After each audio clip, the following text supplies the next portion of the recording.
Good afternoon, everyone. My name is Dr. J.P. Linstroth, and I'm an adjunct professor at Barry University.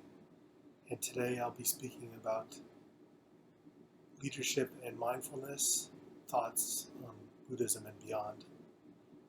I'd like to thank Dr. Otto von Feigenblatt for this invitation in the Academy of Social Sciences as well.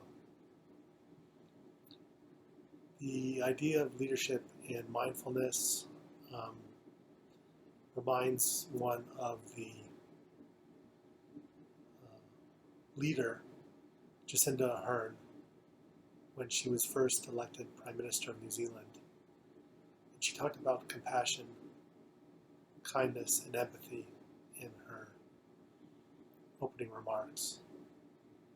And I think that leadership in regards to mindfulness needs to think about those ideas, whether in relation to Buddhism or in relation to other leaders, but certainly here's the leader, Jacinda Ardern, who's taken those notions, not necessarily from Buddhism, but taking them and transformed them into her leadership.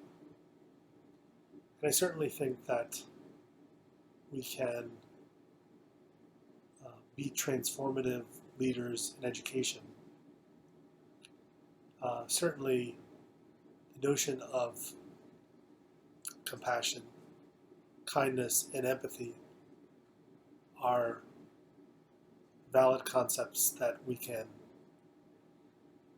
utilize in the educational process. And whether or not we're talking about education in the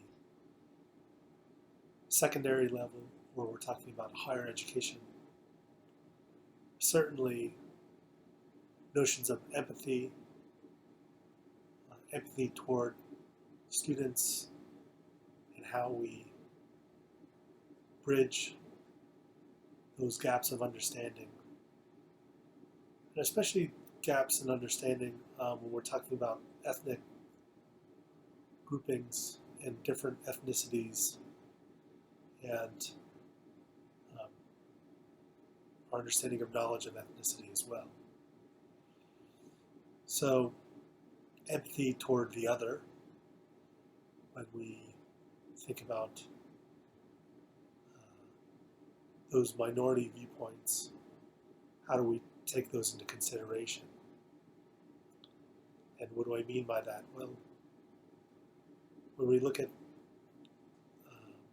cross-culturally, we look at people from varying backgrounds. We can certainly be mindful of their point of view and bring those points of view into